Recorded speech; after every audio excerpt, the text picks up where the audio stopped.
This battery survived 2 world wars. Edison built it in 1901, and some of those original units still hold a charge. The lithium industry knows about it. They just don't want you to.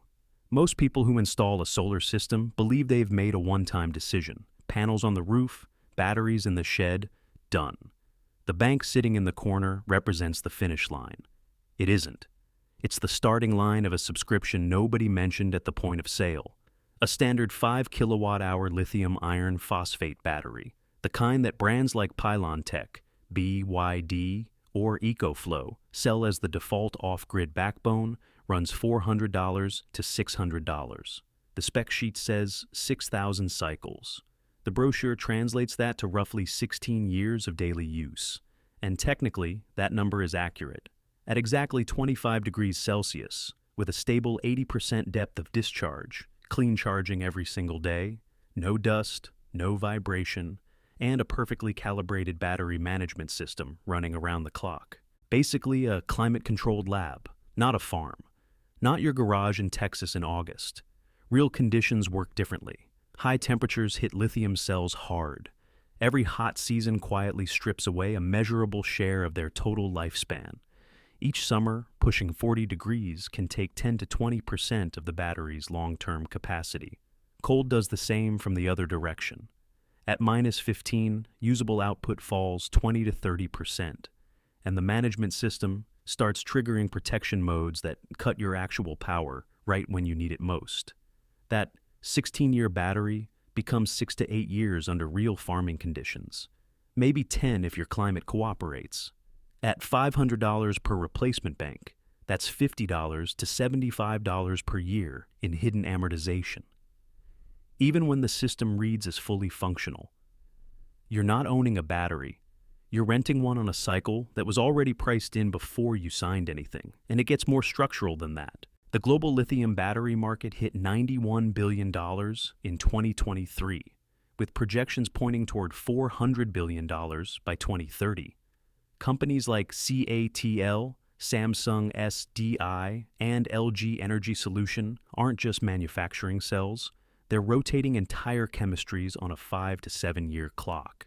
NCM gave way to lithium iron phosphate. That's already stepping aside for sodium ion.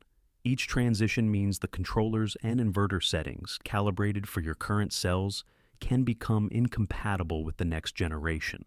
Even when your cells technically still function. The industry calls this innovation. The business model depends on you absorbing the cost and calling it normal. The average off-grid homeowner never factors battery replacement into the solar COROI calculation. The panels are the investment. The battery is just part of the setup.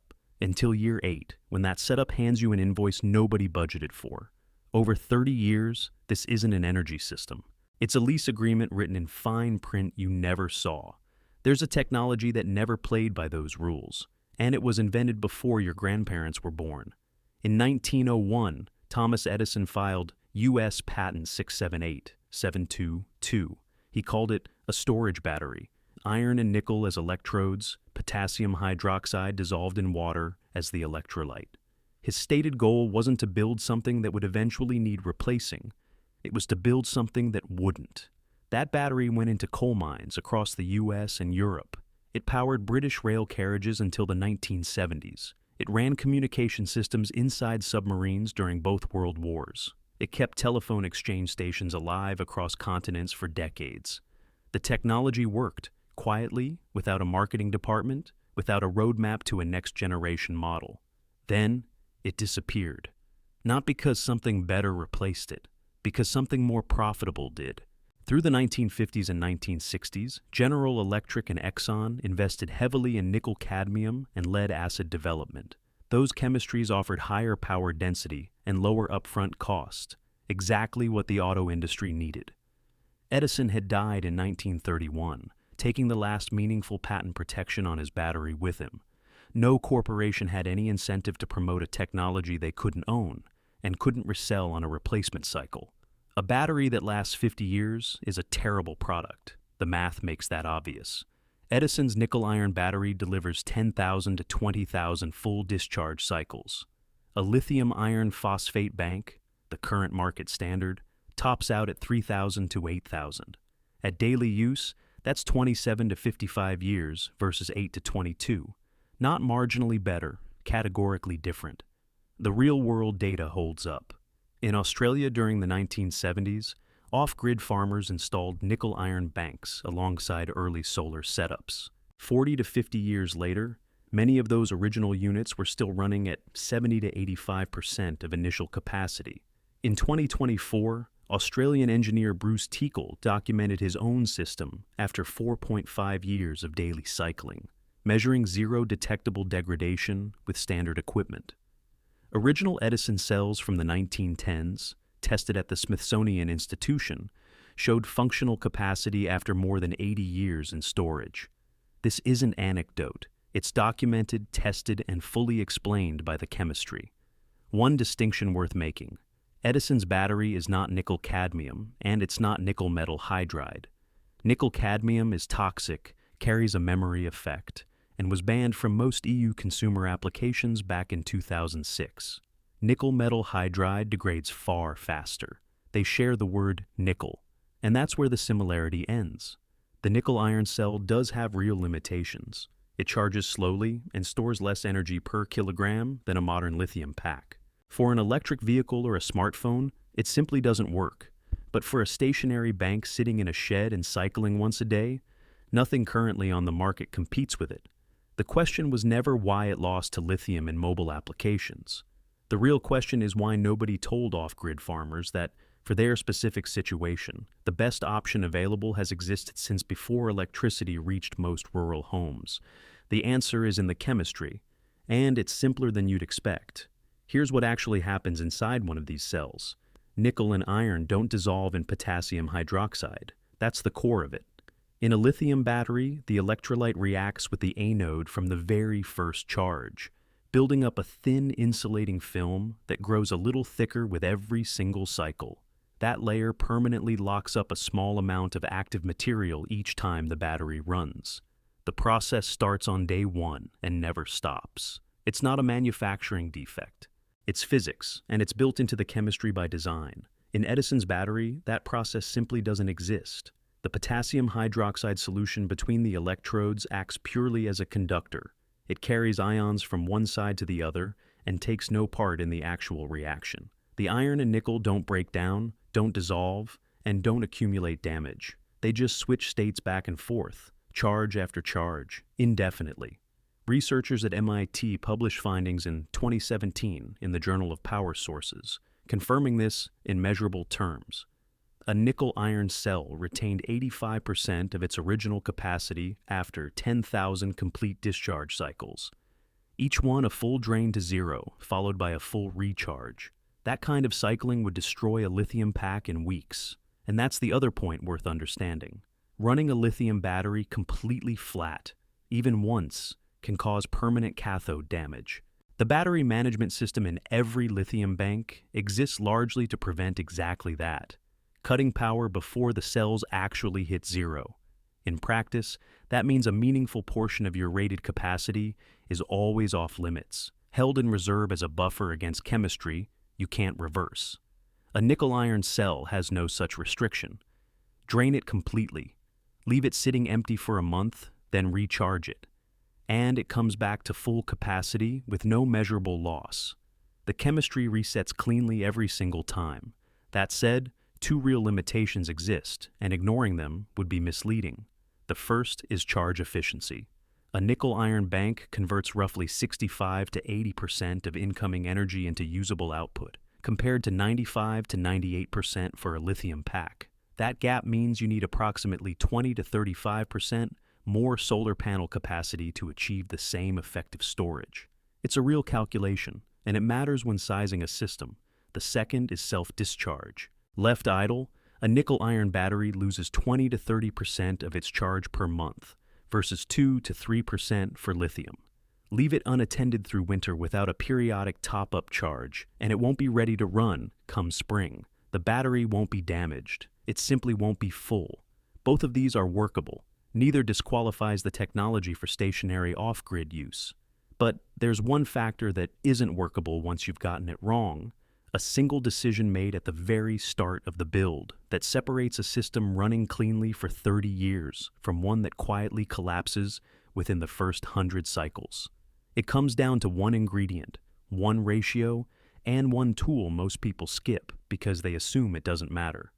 That ingredient is potassium hydroxide, a white powder available in any agricultural supply store or online for a few dollars a kilogram. The ratio is 3 parts of it to 10 parts distilled water, by weight, not by volume.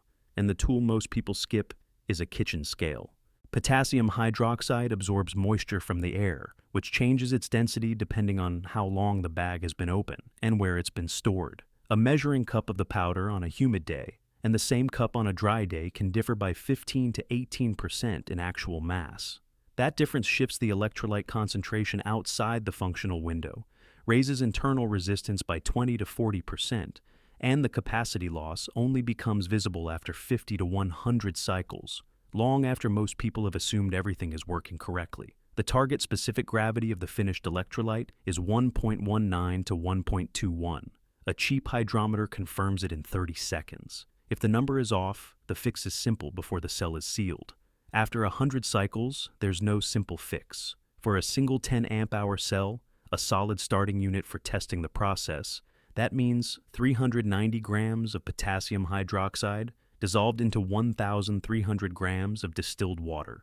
Technical grade powder at 90% purity costs $2 to $4 per kilogram. The electrolyte for one cell runs under $1.50. One rule on mixing: always add the powder to water, never the reverse. The reaction generates heat immediately, and adding water to a concentrated base causes spattering. Gloves and eye protection are not optional. For the electrodes, the most accessible option for the positive side is nickel foam, available from electronic suppliers for $3 to $8. For the negative, steel wool grade number 0 works well and costs almost nothing. But steel wool from any hardware store comes coated with a thin film of machine oil from manufacturing. That film sits between the iron and the electrolyte and blocks the reaction. Wash it with isopropyl alcohol or acetone first. Rinse with distilled water. Let it dry completely. This step takes 10 minutes and is the single most common reason DIY cells underperform from the very first charge. The separator goes between the two electrodes to prevent direct contact. Polypropylene or nylon mesh works. Cotton doesn't. Natural fibers degrade in alkaline solution within 3 to 6 months, and when the separator breaks down, the electrodes touch. That's a short circuit, and it ends the cell permanently. The housing can be a glass jar or a polypropylene container. PVC works too. The one requirement is a small vent. The cell releases hydrogen gas during charging, and a fully sealed container under repeated cycles becomes a pressure vessel nobody wants in their shed. After assembly, run 3 to 5 full charge and discharge cycles at slow current, about 1/10 of the nominal rate. This isn't optional burn-in. It's the electrodes finding their full surface contact with the electrolyte. Skip it, and the first measured capacity reads 20 to 30% below what the cell will actually deliver once properly formed. One cell gives 1.2 volts and around 12 watt-hours, useful only when multiplied. And the moment you start calculating what it costs to build at real scale, and stack that against what the lithium industry charges for the same storage over 30 years, the numbers stop looking like a DIY experiment and start looking like a straightforward financial decision. A 5 kilowatt-hour lithium iron phosphate battery bank costs between $400 and $600 at current market prices. Cells alone, without the management system, wiring, or installation.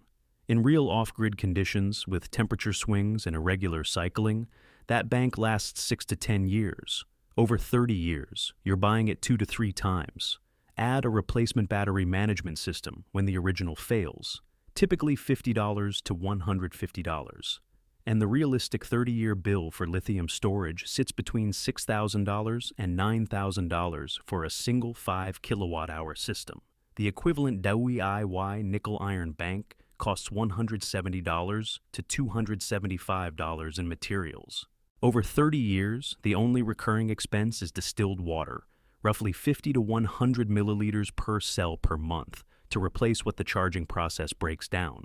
For a full 5 kilowatt-hour bank, that runs $2 to $3 a month. Every 5 to 10 years, the electrolyte benefits from a complete refresh. New solution, a few hours of work, $25 to $40 in materials. That's the entire maintenance budget. 30-year total for the nickel-iron system. $400 to $600, including every top-up and every electrolyte change along the way. Annualized, that becomes Lithium Bank, $200 to $300 per year. Nickel-iron bank, $13 to $20 per year. The gap of $180 to $280 annually is money currently disappearing into a replacement cycle most people don't realize they're running. The hidden costs go beyond the hardware itself. When a lithium bank reaches end of life, replacing it isn't just a purchasing decision, it's a logistics project. Shipping a new bank takes 2 to 6 weeks. Installing a new battery management system requires calibration. The fresh cells need several weeks to settle into balanced operation. During that window, the system runs below rated output. Over 30 years, that's 2 or 3 such gaps in your energy supply. Replacing the electrolyte in a nickel-iron bank takes an afternoon in a bucket. A farmer on the permanence.com forum described it clearly in 2018. He had replaced 3 lead-acid banks over 12 years, $900 each, $2,700 total. Before switching to a DIY nickel-iron system that cost him $320 to build. 4 years after the switch, his only battery expense had been distilled water. His words, "I was replacing batteries every 3 to 4 years and calling it normal. It wasn't normal. It was a subscription I never agreed to." Lead acid, for context, is the most expensive option per year of actual use, 500 to 1,200 cycles per bank, replacement every 3 to 5 years. Over 30 years, that's up to 10 replacement cycles. Brutal math that somehow remains the default choice for budget off-grid setups. The scaling arithmetic also only works in one direction. A second 5 kilowatt-hour nickel-iron system doubles the material cost. Another $170 to $275. It also doubles the 30-year savings. Another $5,000 to $8,000 against the lithium equivalent. A 10 kilowatt-hour setup for a working farm saves somewhere between $10,000 and $16,000 over 3 decades. The larger the system, the wider the gap. None of this requires optimistic assumptions. It's the straightforward result of a battery that stops generating replacement revenue the moment it's installed, which is exactly why the industry has never promoted it. The only remaining question is what it actually looks like to move from one working cell in a glass jar to a functional 48-volt bank connected to a real inverter and a solar controller, and how to do that without taking your existing system offline in the process. One nickel-iron cell produces 1.2 volts. To run a standard off-grid inverter, you need 48 volts, which means 40 cells connected in series. For a full 5 kilowatt-hour bank at that voltage, you need enough parallel rows to reach roughly 100 amp-hours of capacity, around 440 cells total. That sounds like a huge number until you price it. At $6 to $7 per cell in materials, the complete bank lands between $240 and $280. The practical way to approach this isn't to build all 440 cells at once. Start with 2 rows of 40. A 48-volt, 20 amp-hour bank, about 1 kilowatt-hour, built for $80 to $120. Test it against a real load. Measure actual capacity after the formation cycles. Then add parallel rows as time and budget allow, without ever taking the system offline. Each new row connects directly to the existing bank. No reconfiguration, no downtime. One rule matters here. Every cell in a single row should come from the same build batch and carry the same measured capacity. In a series chain, the weakest cell sets the limit for the entire string. That is why the first few charge and discharge cycles are not just for activation. They are where you measure each cell, compare them, and group the matching ones before final assembly. For charging, the setup is simple. You use the same solar controller that already sits between your panels and your battery bank. You just set 2 numbers. Charging stops at 62 to 66 volts, and discharge cuts off at 40 volts. Any installer or basic setup guide can handle that in minutes. One practical advantage of nickel iron is that a brief overcharge does not destroy it. The battery can handle it without permanent damage. The only real consequence is that it uses a little more water. A lithium bank in the same situation can suffer irreversible damage. Maintenance stays simple. Once a month, check the electrolyte level in each cell and top up with distilled water if needed. Once a year, check the strength of the solution with a simple tester. The target stays the same. Every 5 to 10 years, drain and replace the electrolyte completely. For a full 5 kilowatt-hour bank, that refresh costs $25 to $40 and takes a few hours. Open Source Ecology, the engineering group behind the Global Village construction set, a documented open-source toolkit for building modern infrastructure from scratch, officially describes the nickel-iron battery as the only known battery of lifetime design, not a forum rumor, a real engineering program with published specs. Edison built this in 1901, not for replacement, not for recurring sales, for something that would keep working long after the first buyer forgot the date of purchase. The potassium hydroxide powder, the steel wool, the nickel foam, and a kitchen scale. That's the gap between paying $200 a year for energy storage and paying $15.